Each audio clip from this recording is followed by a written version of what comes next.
6 tournaments, round 3, some key games.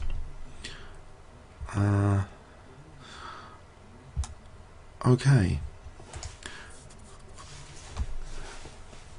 The first game, I think, which is interesting from round 3 to check out this week.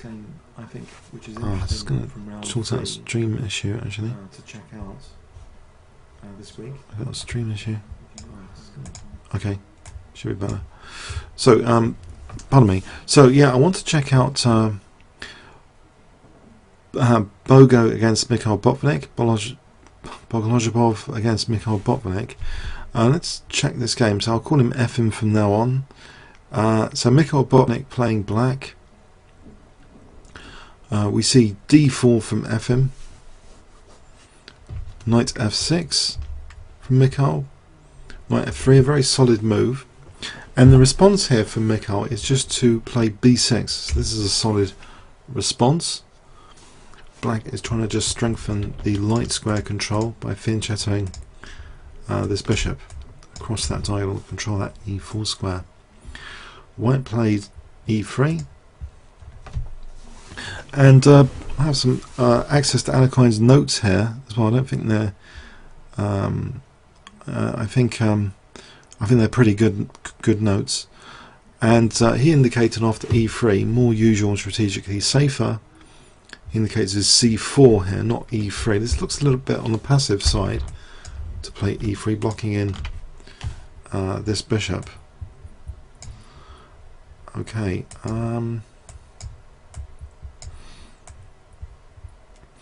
Right.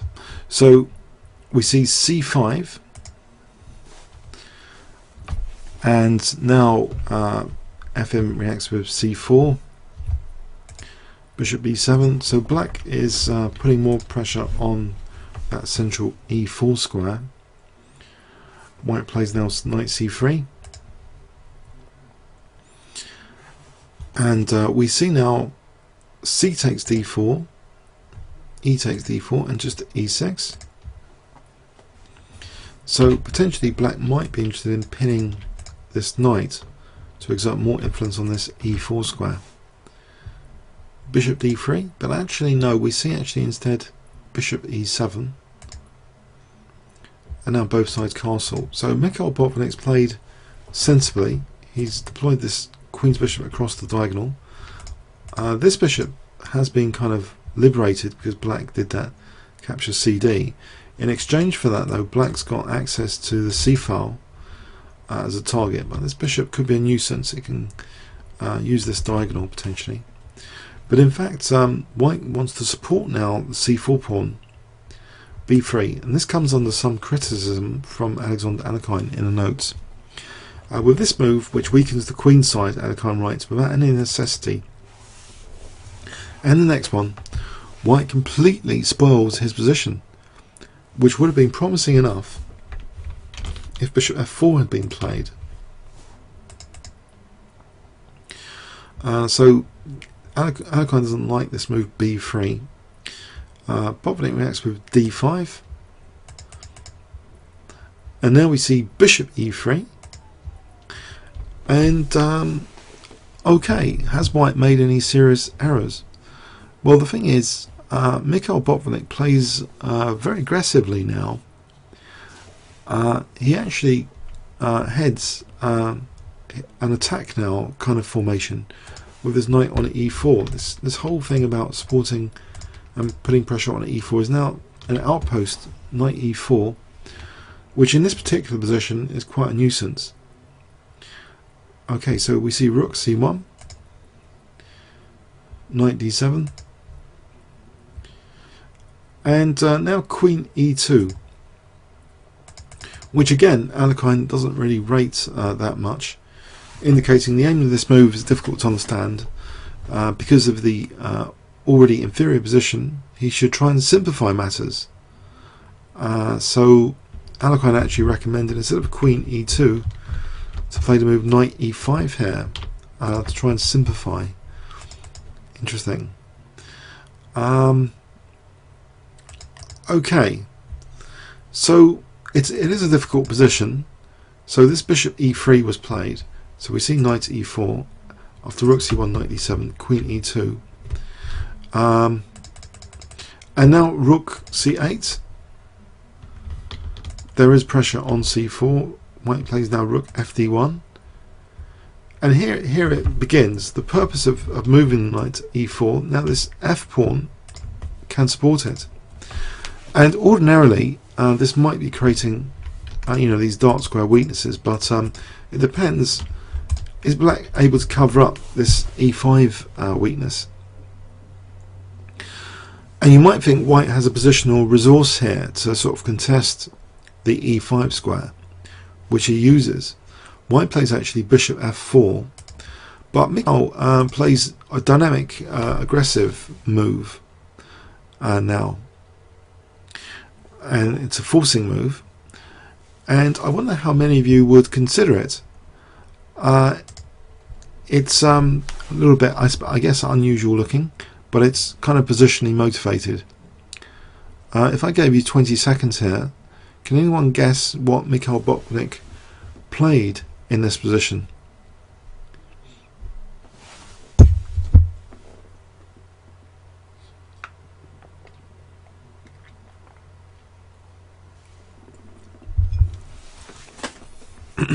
Anyone? If you want to take a guess, I'll carry on. So black to play here. There's this kind of battle over this e5 square and control on the dark squares generally. These dark squares generally. How does black fight the e5 square? Okay, Gaga 1204 and play chess. Yes, g5, very aggressive move, forcing move, and it's dislodging both of these pieces now after bishop e5. G4, and now look, this bishop's a bit of a target. It's going to lead to a weak pawn. After knight e1, we have now a weak pawn. Knight takes e5. White tries bishop takes e4 here. It doesn't really help. D takes e4, D takes e5. We just have a weak pawn on e5 now. Okay, the queen's attacked. It goes to c7. And it looks as though, well, hold on a sec. Isn't knight b5 useful? Well, not really. e5 is dropping here. That's the key thing. Knight b5, queen takes e5. But then what about this rook invasion? This had to be factored in. The rook invasion is used, but now this doesn't help. In this position, Mikhail Botvinnik has a tactical idea. Bishop g5, just attacking this rook. So this seemingly promising rook invasion on the 7th rank is being adequately parried at the moment. The rook moves, and now bishop c6, encouraging the rook to just take on a7, which it does. But it's a little bit misplaced there, and now this central contesting that central file is very important. And Alekhine writes, the occupation of this open file is absolutely decisive. Okay, so we see here White in a very, very difficult position. It's virtually lost, and this is the great, Bogolojubov, F in Bogolojubov. So a4, black just takes on d1 and plays rook d8, supported by that bishop. Nifty. Queen c2, and now black plays a really crushing final move, believe it or not, which encourages white to resign. I wonder if you can guess it if I give you 20 seconds starting from now.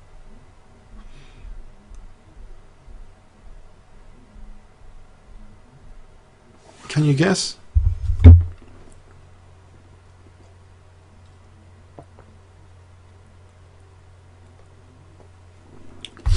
Anyone?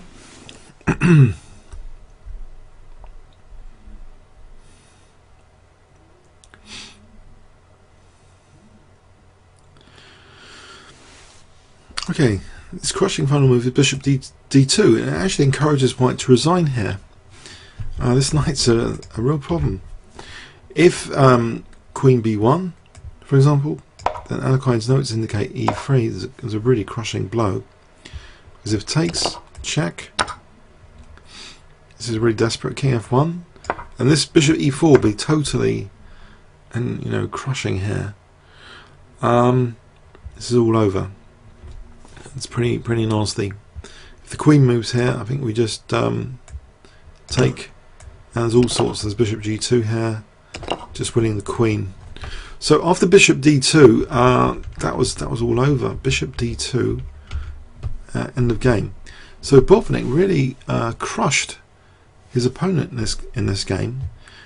That's really let's check this out again. So Nottingham, round 3, 1936, played on the 12th of August. Let's run through the game again. Very simple play from Mikhail Botvinnik against this very solid knight f3. Just plays b6, and Black still got a very aggressive intent. Black's plan that we saw in this game was kind of to overprotect this central square later, and then use it as a sort of attacking basis. Very aggressive attack. That's what we kind of witnessed. If we look at this again, so c takes d4, e6, but later Black played for this knight e4. Actually, Botvinnik's notes indicate here, instead of bishop e3, knight e4 should really have been tried to be prevented. So, for example, queen e2 he gives. If queen e2 had been played, then this is okay, potentially.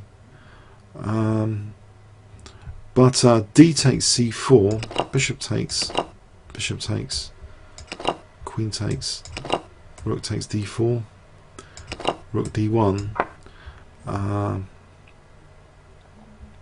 is attacking the queen and a8.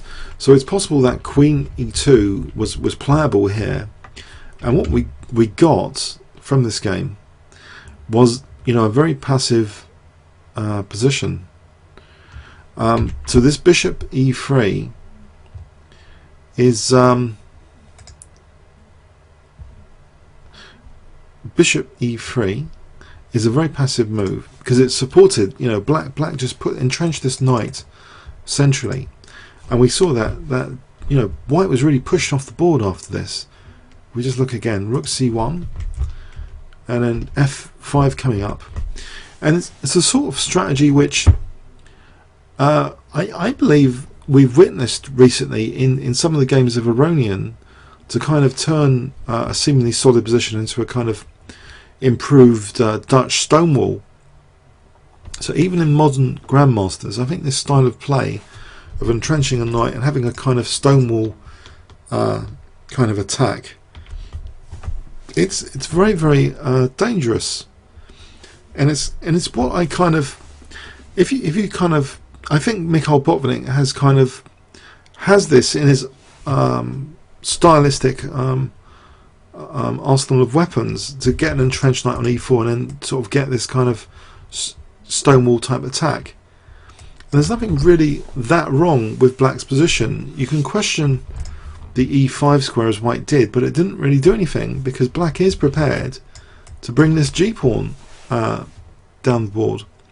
So it's quite a cool attacking strategy I think we can make use of in our own games. And I think one of the Tartakower's quotes was to get an advanced knight on e5 or e4, and the attack plays itself. This is maybe an example of this strategy again, really. So White tries to find some dark square weakness, but he's just pushed back. It resulted in this weak pawn on e5. The interesting thing here, though, even though White contested that d-file on this entry point, there's the tactical precision now comes in, that Black can safely win this pawn and allow this rook d7 because of this bishop g5 resource, and Black's about to evict the rook off this d-file, and this e1 knight is exposed as a major weakness now, because Black's got that d-file, and e1 is really an exploitable weakness. I think black in this position, actually, this a4 is looking. You know, why was that played? I think the position's already quite difficult, actually. Maybe something like he wanted to play a takes b5 here. If bishop takes b5, maybe. But a4 didn't help at all. So black, you know, played very simply, just taking on d1 and then rook d8, and it's a very simple crushing game. I wonder if a strong impression has been made on anyone here about this game. It just seems black played very, very simply, and you know, he won that major centre pawn. He's crashing through with e3 now if white tries to protect the knight. So I think that's a very nice stylistic example, and shows, you know, Botvinnik's like ahead of his time really, with some of these dynamic concepts and dynamic play, you know, like g5, g4. Okay, let's go on to another game of the round. Now, one of the great positional players of the tournament is a player called Salomon Floor, and he got to play Capablanca in round 3. So positional player against positional player. So let's have a look. Salomon played d4, and we see knight f6 from Capablanca, and a classic Queen's Gambit declined type position. This is really classic stuff. So knight f3, and Capablanca kicks that bishop h6. It goes to h4, b6, Tartakower system, I believe, b6, and white plays c takes d5 here, and black takes actually with the knight takes d5, trying to simplify further, get rid of the dark square bishops. Salomon doesn't mind taking that. So we see knight takes e7, bishop e2, bishop b7, white castles, knight d7, and this is kind of interesting that black has the pawn majority on this side of the board. White plays this kind of, in some ways it's provocative, but if white can get rid of the light square bishop, then these holes might count more for emphasis. So this is quite an annoying move, this queen a4. What does black want to do about things like bishop a6? Well, Capablanca tries to seal things up with a6. We get rook fd1, knight d5, and white sensibly just carries on. Simple rook ac1, all simply played by white. Now rook c8. The pawn shouldn't be taken here because otherwise it, you know, pin backfire. We see knight takes d5. E takes d. Pardon me. E takes d5. Okay, bishop d3, and I wonder how many of you would like to play the white position here at this point on move 16. Do you think white has a small advantage in this position or not?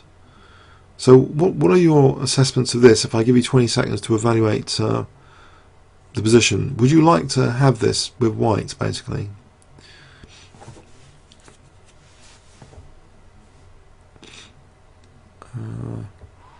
What do you reckon? Do you think this nice position?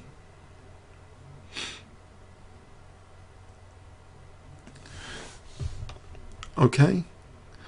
Well, okay, let's see what happens. So black played c5, which seems quite logical.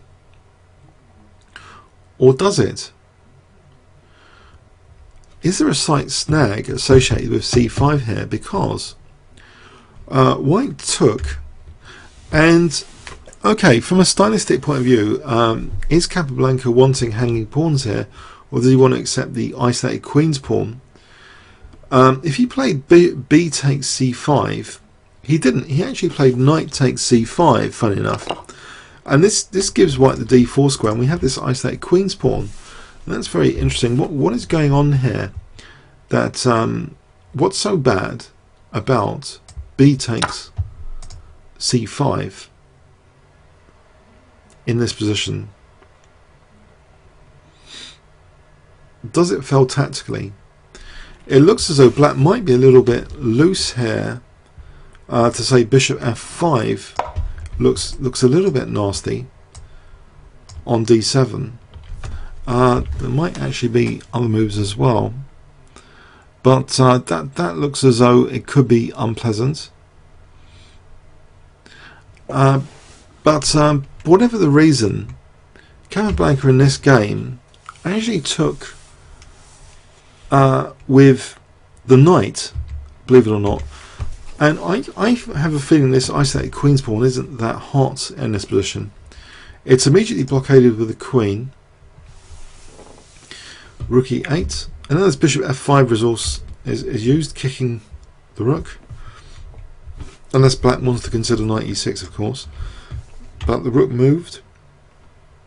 Queen f4, eyeing that rook, tying down the black queen. The rook goes to from c to e7. Now the blockade is exchanged with the knight blockade, so keeping the bishop blocked in by its own pawn.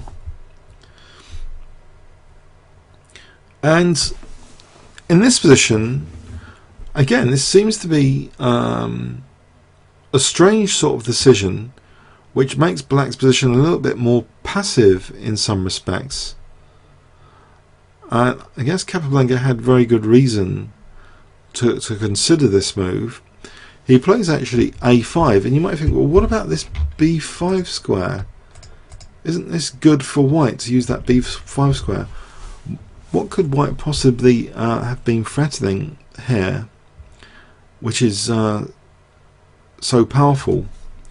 Well, possibly Capablanca was concerned about b4.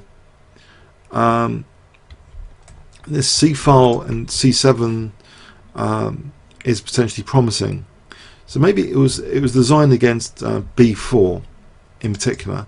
That black played a5 here, but this kind of Achilles heel has emerged there. It's b5 square.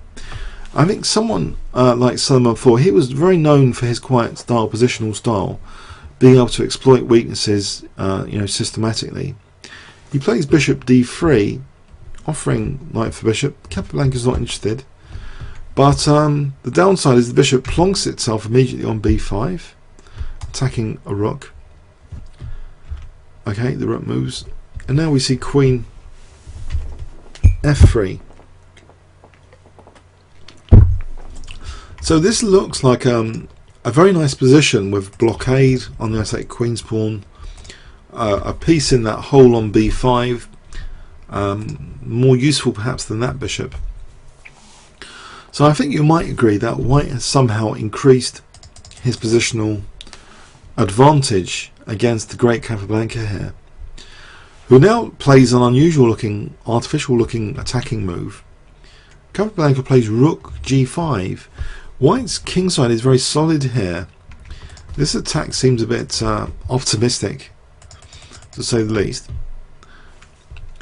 We see actually queen e2, and the rook pocks itself on g6. And bishop comes back, rook f6. Bishop drops back altogether to b1. Bishop a6. Okay, queen goes to h5. And white might be threatening potentially now knight f5. That could be a dangerous threat here. With d5 also potentially tactically under fire. Bishop b7. Now a3, as though white's interested in playing b4.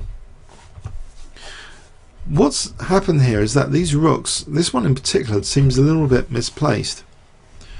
Black is concerned about b4 and tries to stop this with a4. That is a slight compromise on the b4 square though, so both these squares are now subtly kind of weaker than they were before. We see queen g4, And now a concrete threat has emerged here. Knight f5 would attack e7 and threaten mate. Rook e5 stops knight f5. Knight f3.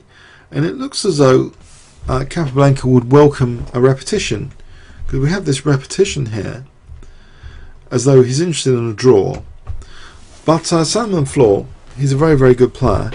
He kind of rejects this repetition draw.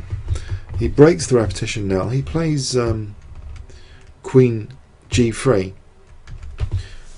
Okay, so Queen g3 is still leaving the queen kind of aggressively placed along this diagonal and g7, and it does support, for example, knight e5 potentially as well. So it's not completely bad on g3. Bishop a6. And we get here a period of kind of positional torture. The knight goes back to its fine blockade square, as though knight f5 might be threatened again. And now, of course, there's no rook e5 to defend against that. We see rook d7, bishop f5 now attacking the rook, and the bishop drops back. Okay, teasing black a little bit. And I don't know if this caused some annoyance that Capablanca has been toyed with here. Potentially he could go back to d7 and see if white's going to play bishop f5, unless white's got something else up his sleeve here. But things go quite bad now. This next move from Capablanca may be a product of some irritation with his position. But if you look at white's position, white does seem to almost dominate the position in many respects. Capablanca played queen c8, and this is a real problem now after knight f5.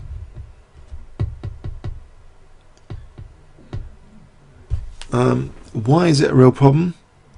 Well, it's threatening mate. Clear enough. It looks as though black can defend, so he plays rook g6, attacking the queen. But now a very powerful move, unfortunately for black, exists in this position. I wonder if you can guess it if I give you 20 seconds starting from now. So white to play here.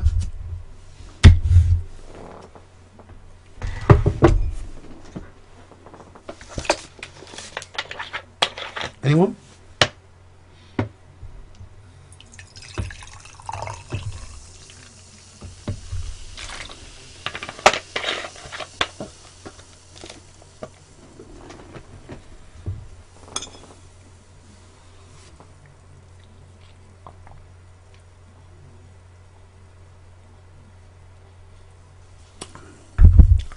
Okay.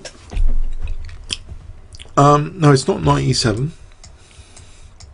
I think black can just take that on knight e7. It doesn't want to lose two pieces for a rook. It's nothing that amazingly flashy. And this is the problem actually with my over the board chess like last night. Sometimes I'm looking for flashy moves when actually there's simple chess moves which don't carry risk. Why would you want to risk giving two pieces for the rook? Why would you want to risk an exchange sack? There's something really clean cut in this position with no controversy associated with it here. So can you find a non-controversial move which extends white's advantage considerably in this position? So non-controversial. And to keep things non-controversial, sometimes simple is good. Yeah.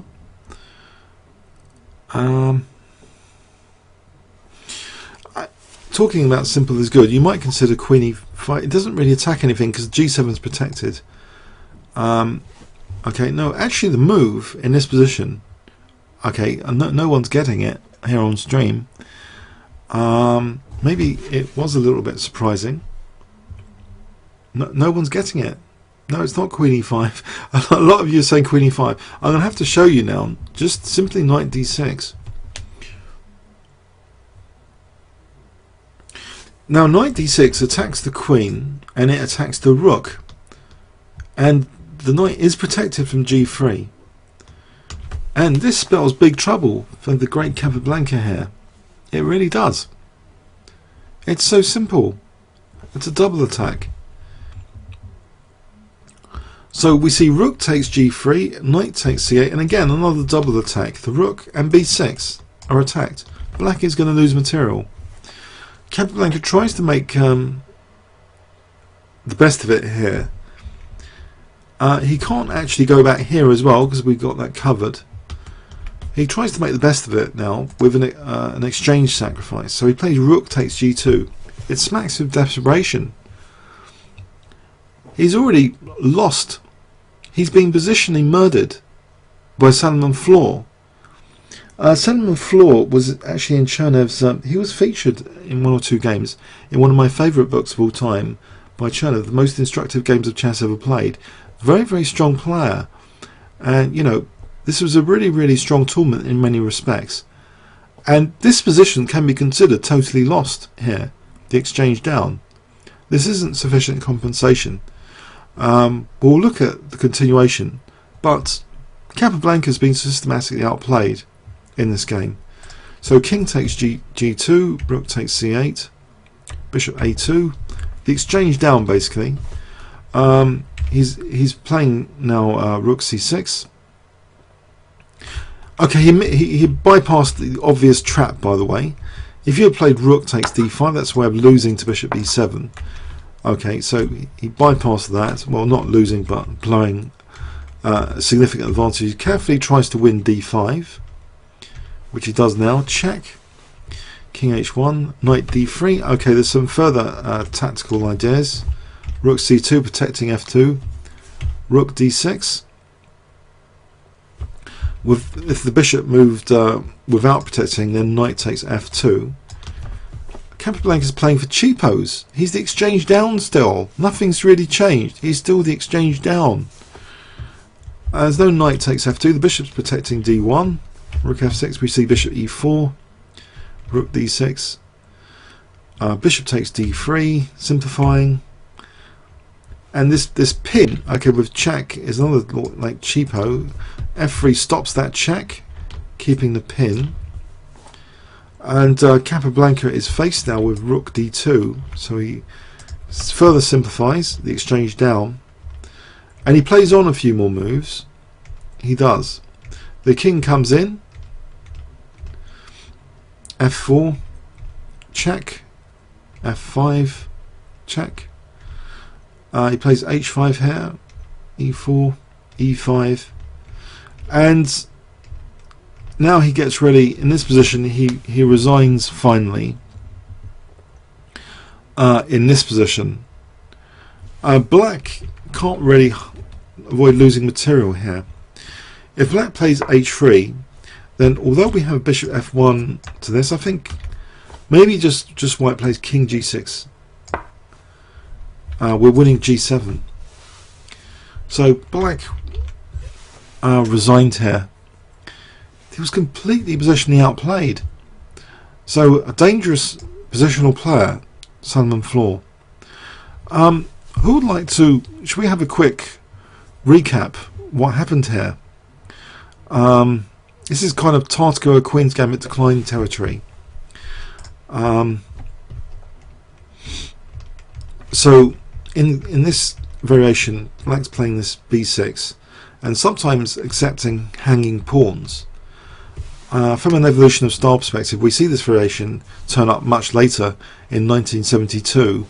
Boris Spassky playing black against Fischer, and we have hanging pawns in that game. But here, Capablanca's just accepting an isolated queen's pawn at some point. His pawns get kind of reconnected like this. So that's c5. We can have that scenario of the hanging pawns, but there's a specific reason which would be interesting to know exactly why. After d takes, this was played anyway. It did seem to leave black with a passive position to play knight takes c5, so we have an easy blockade on the d4 square. So I wonder if we can just have a quick look at this particular position again. Do you think it's simply because of bishop f5 that this was avoided by Capablanca? I wonder. Bishop f5, I think must be the reason.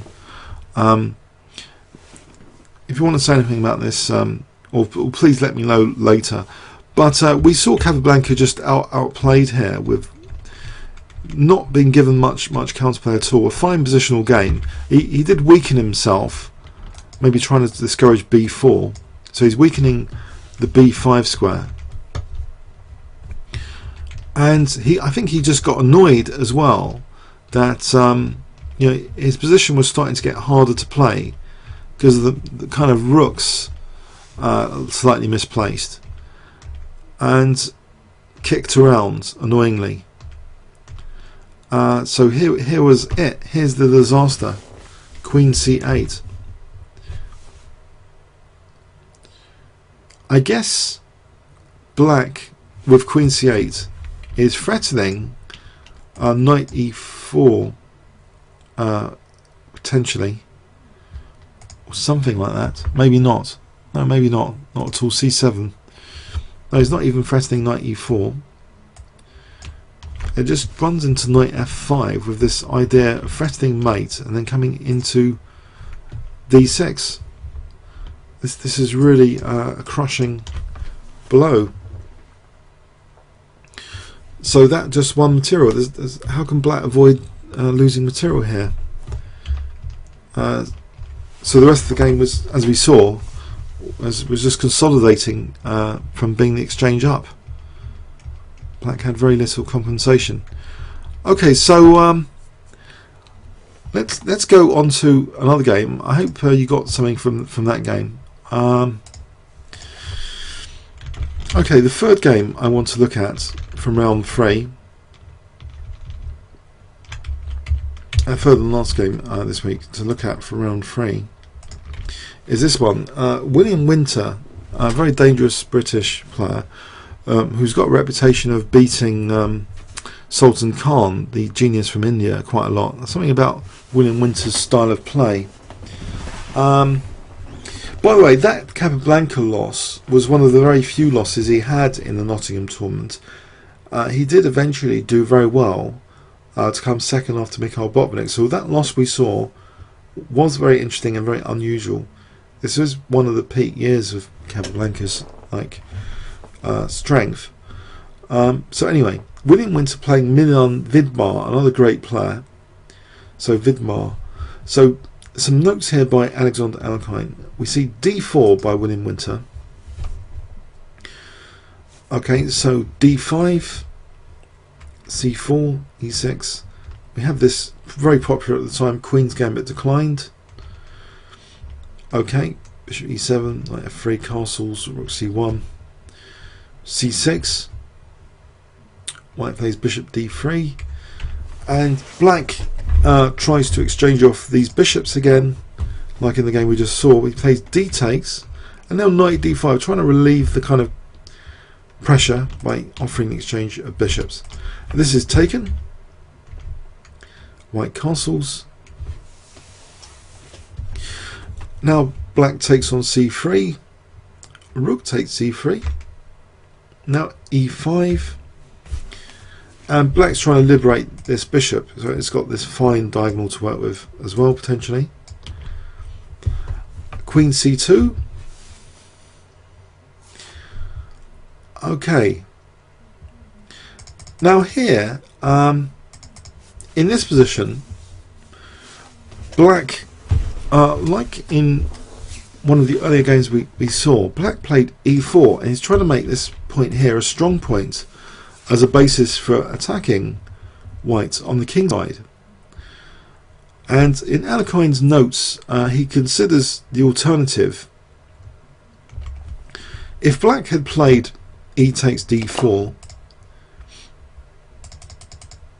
Alekhine considers this is not without danger for black. this position. For example, knight f6, rook e1, queen d6, knight g5. That looks pretty crude. h6, knight takes, rook takes, queen b3. Winning, according to Alekhine's notes. This is actually winning for white, as in the game Lionfish against Rumen, Moscow, 1935. So why would this be winning? It looks like a pretty bad pin.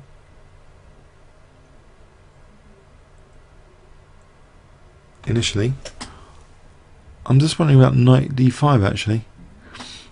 I think there's a problem with c8 in this position.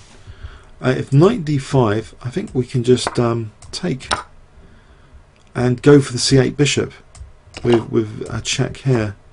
So this is really dangerous. This check here.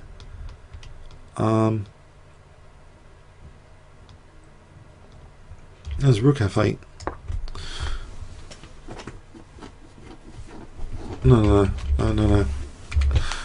Have I got this right? Is this winning? Knight d5.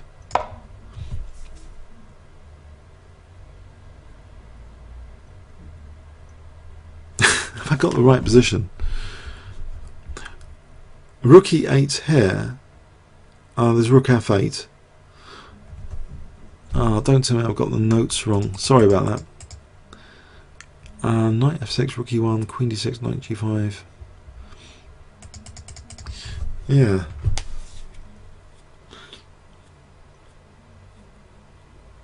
Whoops. Anyway, okay.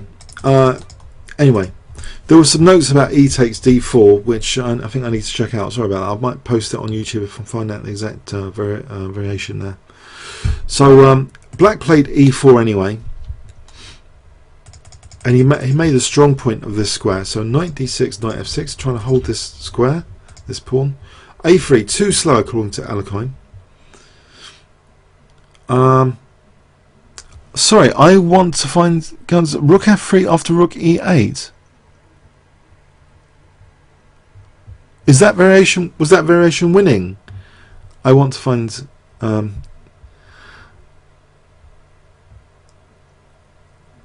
Rook f3 after rook e8. Oh, let's just go back here for a sec. No, I don't think so. I'm going to stop looking at this. Oh dear, oh dear. Okay, let's get on with the game. Okay. a3, too slow according to Alekhine. The correct move, which for white to remain with the advantage, was bishop b3. With the idea that if bishop f5, then we have f4. That was Alekhine's recommendation in this position instead of a3. Okay. We see bishop f5, so black's really, getting a strong point here. Rook c1, rook a8, b4, and now h5. This looks dangerous for the king side. h5 is mentioned by Alekhine as actually a good positional move. It's not just about hacking the king. A good positional move, which would be useful. For example, for instance, he says, if white should be able to play b5, then allowing a king side attack with knight d5 and queen g5 later would be possible. So we see f4 using that pin on the bishop, so no en passant here. g6, queen b3, rook d7 with in the expectation of b5 here. So it's kind of welcoming this b5 resource.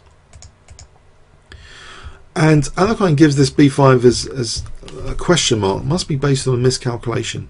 A good move was in this position, apparently according to Alekhine, just putting the knight on f1. That would safeguard the king. But after this move b5 instead, what we see is c5. Now this loose knight, c5. That's a bit of a problem. Whoops. Where is white's queenside attack? And if d5 now, then just this, and there's a lot of pressure on that pawn. I'll be dropping off. So white plays here now queen a4. And this is a complete collapse for white. It's not Winter's greatest hour here.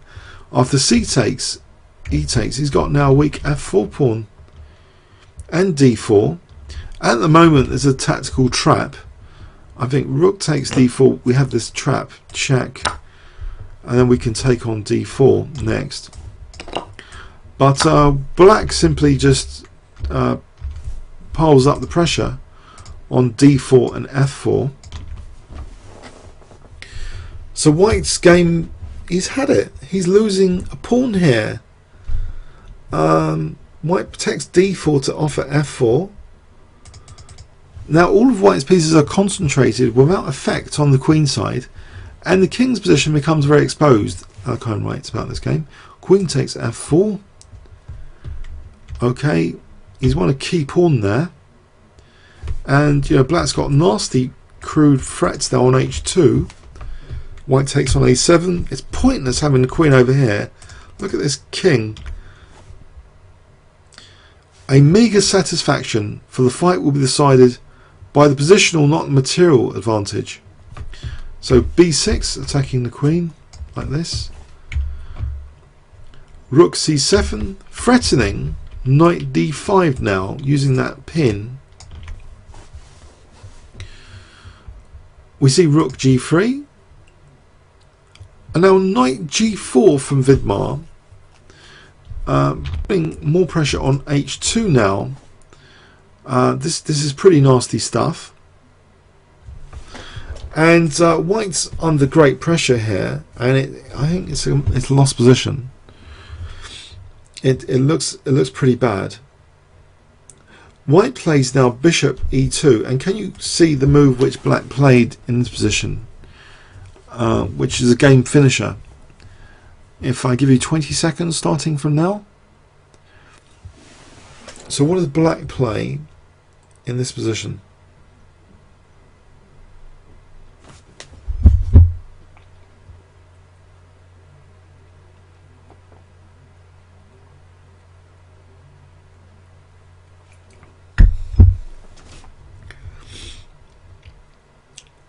Okay. Yeah, not h4.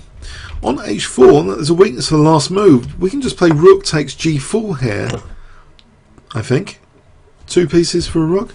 No, much stronger. Knight takes h2, setting up a really nasty pin, so that if takes, then h4 is winning the rook, winning the exchange.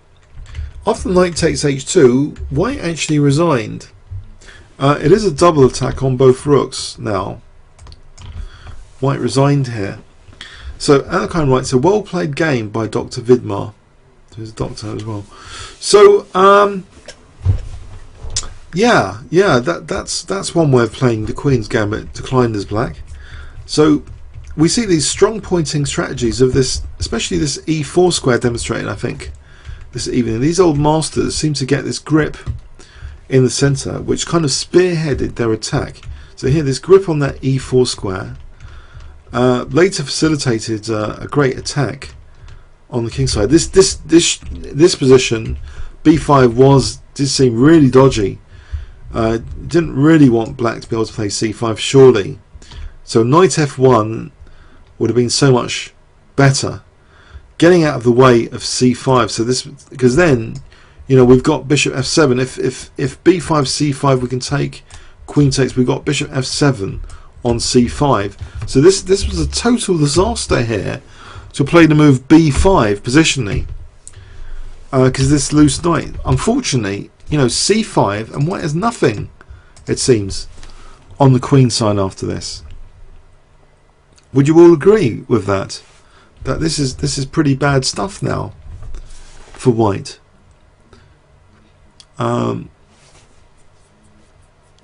You know, the centre's under pressure. It's an unstable structure here, and it's just been undermined. So it's logic. It just falls to bits in the game now. So it doesn't fall for any trap, any cheap trap. White he collapses. His king side's collapsed. It's interesting. Black takes time actually to sort of seal up the queen side. Not going straight in with knight g4 here or anything. But getting this pin sorted out, this horrible pin like this, tying down the bishop first, threatening knight d5 here.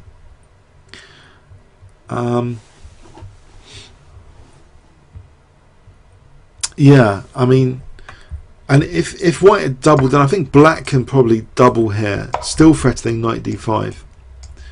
So this pin is really just annoying. So the rook tried to get out of the way, so the bishop can just move. But now comes this attack. This h pawn is so handy as an attacking resource actually for these h4s. So that's something really crushing now. Knight takes h2. I think these games, I chose these 3 games tonight. I thought they were the nicest from round 3. So I hope you got something from them, and I'll upload this to YouTube. So I hope you got something from this week generally. Okay, thanks very much and have a good week. So see you next week. Thanks very much.